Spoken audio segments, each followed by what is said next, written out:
on vous parle de la place des femmes dans les milieux sportifs, une place qui n'a pas toujours été facile. L'évolution a été progressive, conflictuelle et surtout marquée par de nombreuses barrières sociales, politiques et culturelles avant d'aboutir à des avancées actuelles vers l'égalité, mais c'est pas encore gagné. Alors moi, je vais vous parler de 3 périodes historiques qui remontent à il y a très longtemps et vous allez voir que l'histoire des femmes dans le sport est une lutte pour la légitimité, la visibilité et l'égalité encore inachevée malgré des avancées majeures. Hier et aujourd'hui. Je commence avec la Grèce antique. À cette époque-là, les femmes étaient interdites, ne serait-ce que d'assister aux Jeux Olympiques. Alors, pour y participer, je vous en parle même pas. Seules les prêtresses pouvaient être présentes lors des cérémonies religieuses et il existait une seule exception, les Héraias. Et en fait, les Héraias, c'est des jeux qui étaient réservés aux femmes en l'honneur de la déesse grecque Héra. Mais vous vous doutez bien que cette compétition était moins prestigieuse et du coup beaucoup moins mise en avant. Ensuite, on arrive à l'époque du Moyen-Âge où, alors là, à ce moment-là, aucune pratique féminine sportive n'était acceptée. Pourquoi? Qu'est-ce qui s'est passé? En fait, c'était tout simplement considéré comme incompatible avec la moralité et le rôle domestique des femmes. Il fallait faire à manger. Il fallait faire des enfants, il fallait rester à la maison. Il fallait rester à la cuisine. Exactement, voilà, c'est ça. Déjà à l'époque, la place des femmes était à la cuisine. Exactement. Ensuite, on arrive sur la 3e période historique, donc le 19e siècle, où les femmes ont été timidement, mais je dis bien timidement, initiées à des activités sportives qui étaient jugées douces. Alors, on en a parlé tout à l'heure, mais on parlait de la danse, de la gym et de l'équitation. Est-ce que vous êtes surprise? Non. Absolument pas. Et là, les premières compétitions sont apparues, mais uniquement pour les bourgeoises. Oui, parce que quand même, faut pas trop donner. Et ça ne concernait que le tennis ou le patinage. Voilà. Et du coup, les JO?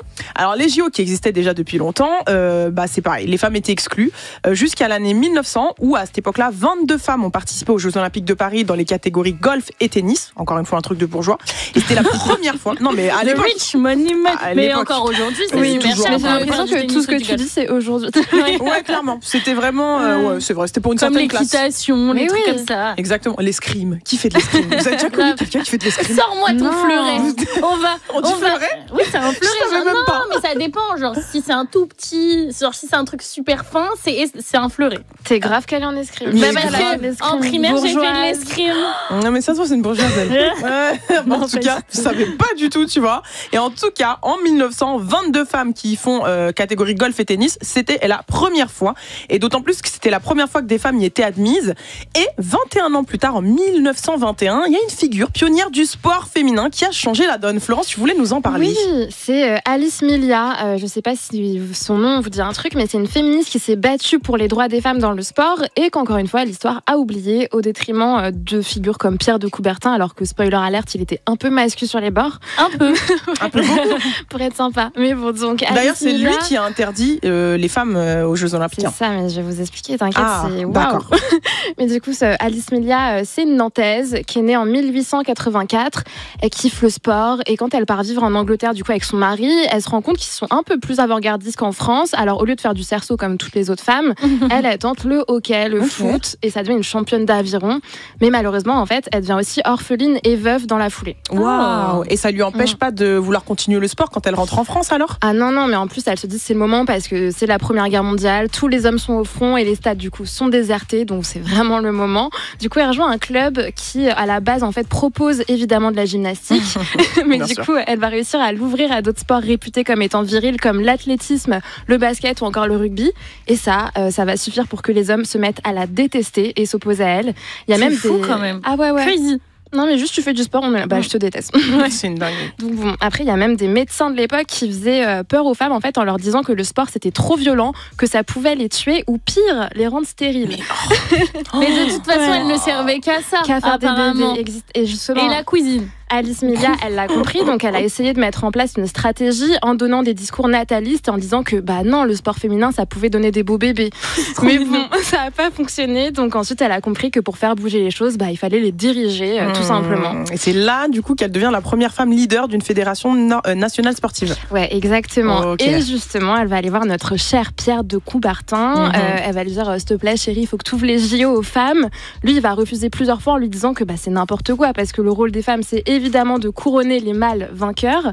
C'est vraiment ces mots. Et justement, elle va prendre une couronne, mais pour la mettre sur sa propre tête. Et elle va partir organiser des jeux féminins toute seule dans le bois de Vincennes. Du coup, son objectif, c'est pas de créer une compétition parallèle, mais c'est juste de prouver qu'en fait, on a les mêmes capacités sportives que les hommes. Elle y ramène des athlètes d'un peu partout. Et c'est fou, mais c'est un succès. Il y a plus de 20 000 personnes qui viennent y assister. Trop bien. Et après, il y a eu 4 éditions. Ouais, et du coup, les hommes se mettent à flipper. Et pour contrer leur succès, les fédérations masculines finissent par intégrer les femmes, du coup, pour les éclipser du système plus tard.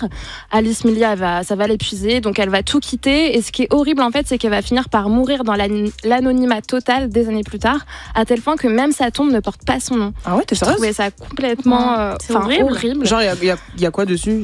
Rien, c'est le journaliste qui a fait un truc sur elle qui s'en est rendu compte, en fait, c'est fou. Mais parce qu'elle a tout perdu, c'est hyper triste. Et pourtant, il faut absolument retenir son nom, puisque 100 ans plus tard, ses combats sont encore d'actualité. D'ailleurs, ça m'a permis de réfléchir sur, en fait, est-ce que ça a encore du sens de séparer les femmes des hommes dans les compétitions sportives? C'est quoi votre avis, vous, sur ça? Non, moi je trouve qu'il faudrait que ça soit la même chose. Enfin, en gros, la même compétition et qu'il n'y ait pas un truc genre championnat féminin. C'est en mode le championnat. Admettons, moi je connais pas le championnat de foot, mais Coupe de France de foot, qui est des matchs de filles et des matchs de garçons pendant la même période. C'est quand même pour le fait qu'il n'y ait pas d'équipe mixte. Parce que moi, c'est vraiment ça le truc. C'est en fait pourquoi c'est genre le seul lieu où il y a moi, pas à chaque fois que je dis ça, les gens ils me disent mais t'es folle! Un homme si met un physique à une femme! Moi je dirais que ça dépend des sports. Par exemple, tout compte dans les sports de combat, boxe, MMA, etc. Il y a des catégories par rapport au kilo. Oui. Juste ça, moi ça me choque pas. Tu vois, parce que une femme d'un mètre 60, 60 kilos, moi je vois ne fait pas la même un truc. boxeur de 80 kilos aller frapper une femme de 80 kilos, ça je veux pas le voir, tu vois. Mais moi la dernière fois je m'étais posé la question, ou dans le foot, genre des fois quand les gens ils sont entre amis, il y a 2 meufs dans l'équipe, 2 meufs dans l'autre équipe, pour moi si c'est équilibré, je vois pas pourquoi ça poserait problème, mais apparemment en fait, il y en a. Mais moi justement, j'avais pas trop un avis tranché dessus, et là après mes recherches, ça y est, je me suis dit que j'étais pour la mixité, mais 100%, parce qu'en fait je me suis rendu compte que le sport, du coup ça a été inventé par et pour les hommes. Au début c'était absolument nécessaire du coup de construire une compétition à part, parce qu'on voulait pas de nous, donc voilà, ça servait à ça, mais pas du tout lié à la réalité de nos corps. Et finalement en fait il y a aucune raison à ce que les haies par exemple elles soient plus hautes pour les hommes que pour les femmes, c'est juste qu'ils sont partis du principe qu'on est plus faible, et ce qui est vachement aussi contradictoire en plus avec toutes les valeurs du sport qui sont le travail, le mental, machin et tout. Et en fait, ceux qui vont me tomber dessus en disant que les hommes font de meilleures performances, ok, mais en fait, est-ce que ce serait pas aussi le fruit de toutes ces années d'inégalité, du fait qu'on s'arrête beaucoup plus tôt le sport, qu'on y passe moins de temps, qu'on a moins de moyens, que les salaires sont plus bas. Enfin, en fait, il y a tellement de choses, et je me dis que si là on commence à mixer, peut-être que les femmes seront un petit peu plus en dessous au départ, mais peut-être qu'après en fait ça se régulera, parce que moi je vois pas pourquoi mais tu vois, je sais pas si ça va pas finalement poser un problème dans la société, parce que depuis toujours en fait il y a un truc, c'est que quand les femmes elles atteignent le niveau des hommes, elles deviennent des menaces. C'est vrai, Leïla? Ouais, déjà elles courent plus vite. Enfin, quand elles courent plus vite, qu'elles frappent plus fort, qu'elles tiennent plus longtemps, elles brillent, gagnent, battent des records, etc. Au lieu d'être célébrées, souvent elles sont suspectées, donc trop musclées, trop performantes, pas assez féminines. Et on a certaines sportives qui ont vu leur identité de femme totalement remise en cause. Et en gros, la ligne entre femmes et hommes dans le sport de haut niveau, elle reste remplie de préjugés, de normes biologiques assez discutables et d'attentes super sexistes. Et malheureusement, c'est les femmes les plus fortes qui en paient le prix. Et d'ailleurs, l'année dernière, c'est très récent, la boxeuse algérienne Iman Khelif est devenue une légende, puisqu'elle a remporté la médaille d'or aux Jeux Olympiques de Paris dans la catégorie des 66 kilos. Ouais, mais son triomphe, il a été super vite éclipsé, parce qu'il y a eu des rumeurs qui ont surgi sur sa féminité supposée, donc ambiguë. En 2023, déjà, elle avait été écartée du championnat du monde pour des raisons médicales liées au genre. Donc, je cite, selon la Fédération internationale de boxe, elle avait été déclarée inéligible du coup à concourir chez les femmes sans que les délais soient pleinement rendus publics, que les détails soient pleinement rendus publics. Et du coup, ça a encore plus alimenté l'ambiguïté à ce sujet-là. Et en fait, elle s'est fait lyncher médiatiquement parlant. On l'attaquait sur les réseaux sociaux. Il y avait des débats scientifiques, entre guillemets, à son sujet.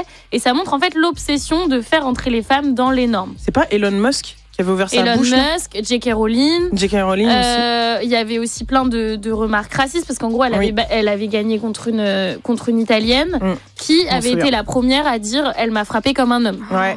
En gros, alors qu'elle l'avait juste battue. Et si elle a dit ça, c'est parce qu'avant, il y avait eu toute cette histoire en 2023 Comme quoi, son genre était vu comme ambigu. C'est un truc de fou. Même après, il y avait des photos d'elle petite qui sont ressorties en mode mais c'est une fille. Ils sont allés chercher ses parents en Algérie pour savoir vraiment. Et ses parents, ils disaient nous, on sait que c'est une fille. Non, mais c'est dégueulasse. Il y a pas de mots en fait. C'est dégueulasse. Et justement, le cas d'Iman Khelif, ça fait écho à celui d'autres sportives aussi. Ouais, on a Castor du coup Semenya, donc qui était double championne olympique sud-africaine. Et elle a vu sa carrière freinée parce que son corps produisait naturellement trop de testostérone.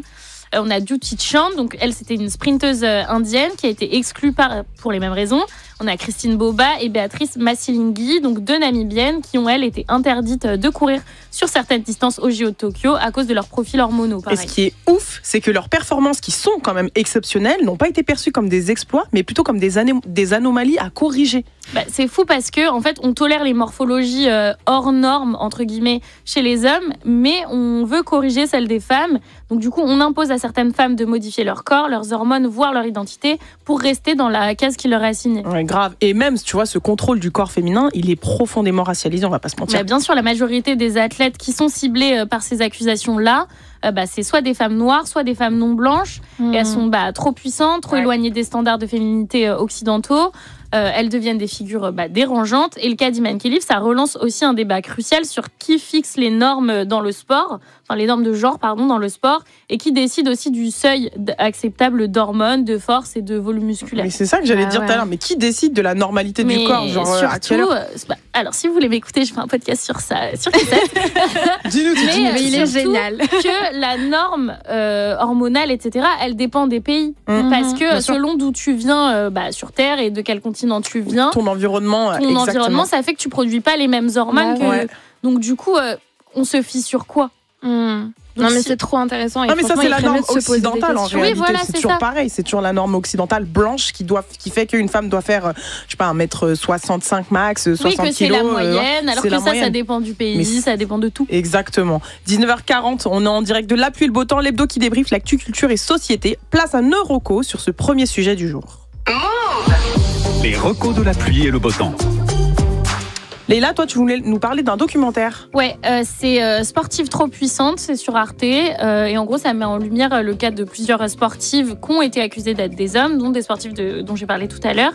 Et en fait, ça montre un peu tous les tests auxquels elles ont été confrontées, les exclusions de compétition, les pressions médicales pour modifier leur corps, etc.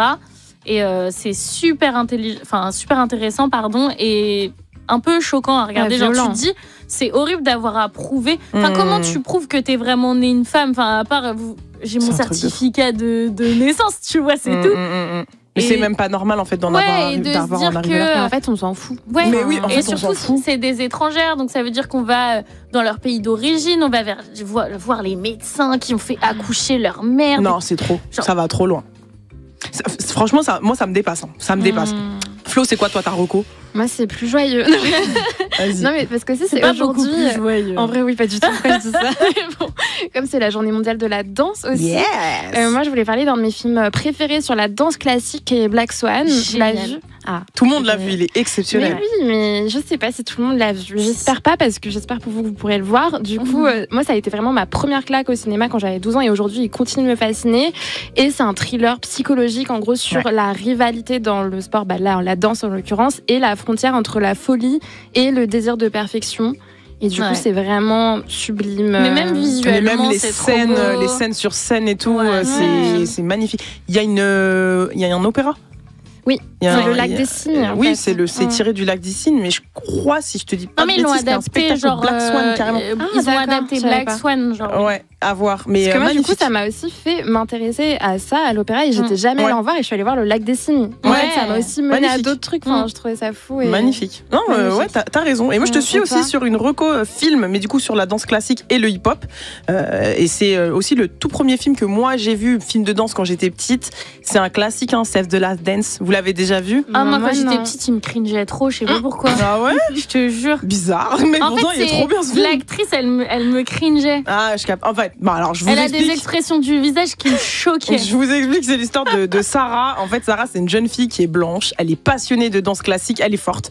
Et en fait, un jour, elle perd sa mère malheureusement dans un accident. Donc, elle va déménager chez son père à Chicago. Et son père, en fait, il est dans un milieu afro. C'est un musicien de jazz. Et à ce moment-là, elle intègre un lycée qui est majoritairement afro-américain. Et dans ce lycée-là, il y a Derek. Donc, lui, c'est un danseur de hip-hop populaire, nanana, tu connais. Et donc, ils vont se mettre ensemble. Et lui, il va l'aider à retrouver confiance en elle. Et Sarah, elle prépare une audition importante pour une très grande école de danse classique. Du coup, on suit leur histoire d'amour et tout. Et à la fin, il y a le show hip-hop, danse classique, etc. Magnifique. Voilà, c'était mon Marocco et c'est mon film Doudou. Danse classique. 19h. Bon, moi, les filles, j'ai un sorte de. En fait, c'est un popular opinion, je pense. Mais je comprends pas. Il y a beaucoup de mecs. À l'époque, je faisais pas mal de yoga. Et qui me disaient non, mais ça, c'est pas un sport. Et pourtant, ces mêmes gars considéraient, et c'est pas du tout pour faire une comparaison, un jugement de valeur, mais que la pétanque pouvait être un sport. Alors que le yoga, ça fait tellement mal. Ouais, et je comprends pas parce que j'ai l'impression que c'est un discours hyper répandu de dire que bah non, ça c'est pas du sport. Pourquoi ce serait pas un sport? Parce que c'est plus vu comme de la détente, genre un truc chill et tout, alors que pas du tout. Ouais, moi je pense que c'est pour ça. C'est comme il y a plein de gens qui disent le pilate c'est pas du sport, alors que tu vas faire une séance de pilate, ton ventre il te fait mal, tes cuisses elles te font mal, t'as mal partout. Et si tu veux trouver de la douleur dans le sport, bah t'as des courbatures, tu travailles ta souplesse. Enfin, en fait, il y a plein de choses. Je pense que c'est vu que en apparence t'es pas beaucoup plus en mouvement que après. Ouais, mais moi je trouve la muscu, il y a pas de mouvement. Est-ce que parce que j'ai jamais fait de yoga, mais est-ce que c'est beaucoup de méditation aussi? Peut-être que c'est vu comme un truc en mode. Mais il y a une part, mais parce qu'en fait il y a une part de spiritualité, tu vois. Et c'est surtout genre de la concentration. On te demande juste de sentir tous tes mouvements et tous tes muscles, machin. Et parfois de l'immobilité pour être dans ton corps et tout, mais choses qu'on peut aussi parfois retrouver dans la danse, dans plein de choses. Carrément, tu vois, mais carrément. Il y a des styles de danse qui sont pas forcément très physiques, etc. Moi ma théorie, c'est que juste ils ont peur de mettre des collants, c'est pour ça qu'ils disent que c'est pour les filles. Mais après, il y a aussi un truc où moi, je comprends aussi pas, et après ça c'est vraiment, je pense, unpopular, les gens qui font du sport, mais qui se font mal. Genre, je comprends pas ce truc de douleur dans une pratique. Genre, et c'est pour ça que j'aime pas le sport. Moi, c'est le truc où je vois pas pourquoi. Moi, en tout cas, je prends aucun plaisir à souffrir, à avoir mal le lendemain en ayant des courbatures, etc. Pareil. Mais tu vois, il y a ce truc où tu te dis, si je vais à la salle et que je transpire pas, j'ai pas bien travaillé. Et je culpabilise mais pourquoi quand ça me on devrait se dire ça? Alors qu'en réalité, non. Même 30 minutes de marche, en réalité, c'est une activité physique, tu vois. Mais c'est vrai que on se dit que si tu vas à la salle ou peu importe, que tu fais du sport, il faut que t'aies mal, il faut que t'aies. Mais non, en fait. Et genre je sais pas. Que si t'as des courbatures le lendemain, c'est que tu t'es bien entraîné. Moi, si j'ai mal, ça me saoule. Tu vois, c'est pareil. Et même vraiment, je vois pas l'intérêt à m'infliger ça. Genre, ou même quand t'as mal, les gens ils disent non, mais t'arrêtes pas. Si. Ou le truc genre avoir envie de vomir, genre jusqu'au vomissement parce que vraiment t'as tout donné. Mais c'est un supplice. C'est comme les trucs de quand t'étais au collège et qu'il y avait le cross, t'étais en mode j'ai un point de côté. En classe sportive, j'étais tout le temps avec les vélos. J'étais non, enfin. Vous savez, j'ai un glitch pour ceux qui sont peut-être encore à l'école. Moi, je faisais des certificats médicaux. Elle est horrible. J'étais la queen de ça, et surtout la natation parce que je voulais pas mouiller mes cheveux. Moi, j'avoue, j'avais souvent mes règles en piscine. Moi, j'étais soi-disant allergique au chlore. Pour les filles, c'est compliqué aussi. Genre, il y a aussi toute une notion de tu te fous à poil devant les gens de ta classe, à une période où t'es pas, tu vois, genre. Non, moi c'était pour mes cheveux. Vraiment flemme. Je faisais déjà des brushings au collège, au lycée. Allergique au chlore et ça passait chaque année. Moi, au croche, je me cachais derrière l'arbre. En gros, au milieu du terrain, il y avait un arbre. Et en fait, dès qu'on arrivait, en plus, on était tellement rodave. On s'allongeait par terre, on se mettait comme ça. Et après, on arrivait en mode. Et après, il a commencé à dire je vais tous vous chronométrer un par un. Et quand un jour je suis arrivée, j'étais rouge, j'étais au bord du malaise, il m'a dit aujourd'hui t'as couru. Mais c'est comme il y a plein de gens qui n'aimaient pas l'acrosport, je trouvais ça trop bien. C'était trop bien. L'acrosport. Attends, c'est les trucs qu'on se mettait tous par-dessus là, on faisait des moi j'étais la plus petite, j'étais tout le temps au-dessus. Carrément, c'était une épreuve de bac pour moi je crois en première et tout, mais c'était trop bien. En plus, on faisait des chorégraphies. Mais moi vous savez, moi j'avais eu frisbee comme sport. Est-ce que vous avez eu Ultimate? Est-ce que vous avez eu ping-pong? Oui. Moi non, j'avais javelot. C'est hilarant. Mais c'est quoi ce sport Mais on faisait des sports improbables. Mais frisbee, enfin ultimate. On a tous eu ultimate. Vous avez eu badminton? Oui. Et en plus, on faisait tournante, montante, descendante. Moi, je faisais que perdre. J'étais descendante Elle descendait tout le temps. Mais sauf qu'elle était toujours au terrain 1. Moi, j'étais ping-pong et badminton. J'étais vraiment... C'est quoi le pire sport que vous avez fait dans votre scolarité? Ping-pong et badminton. Moi, comme j'étais en classe sportive, j'ai eu des trucs de fou. Genre, j'ai dû tester forcément des trucs en mode lancer de poids. Mais lancer de poids, c'était stylé par contre. J'avoue, Mais moi, quand j'étais au collège, je faisais de l'athlétisme. Et en gros, quand t'es jeune, c'est des cours où tu découvres tous les sports, tu vois, qui sont liés à l'athlétisme. Et un jour, il y avait une compétition. Ouais. Et genre, moi, je sais pas pourquoi ils m'ont inscrit en poids.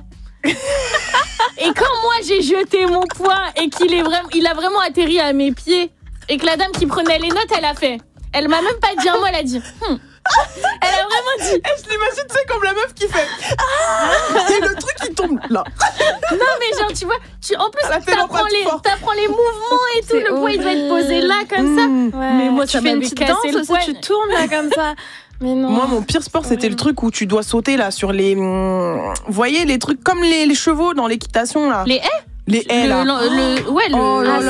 Sauf que tu cours et tu dois sauter. Alors je sais pas courir et j'aime pas sauter. Oh la phobie. Moi j'aimais bien ça quand je faisais de l'athlétisme. Moi ça me faisait peur mais j'aimais bien. Et il y avait un truc, ça s'appelait l'endurance. Vous vous souvenez de ça?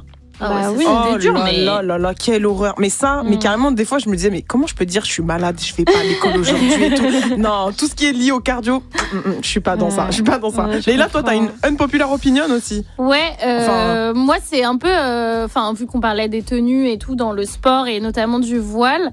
Moi, je sais pas si c'est une unpopular, mais c'est un truc qui me dérange que dans la mode.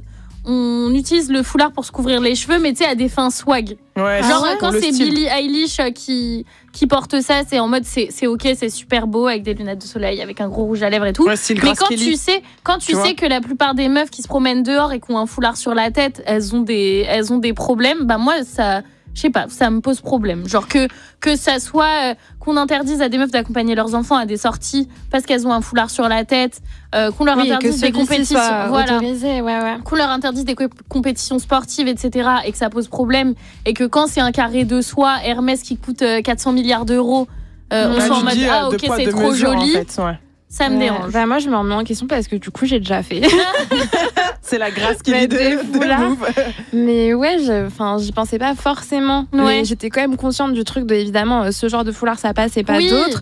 Mais je me suis jamais dit que ça pouvait être mal pris par des personnes qui potentiellement portent le voile. Non, moi, à chaque fois, je me dis, oula. Ça veut dire qu'elle a le droit. Mais c'est vrai, c'est une vraie réflexion. Et après, c'est souvent quand c'est des blanches qui le portent, tu vois, on se dit que c'est stylé, que c'est un choix. Maintenant, c'est beaucoup à la mode aussi, surtout l'été.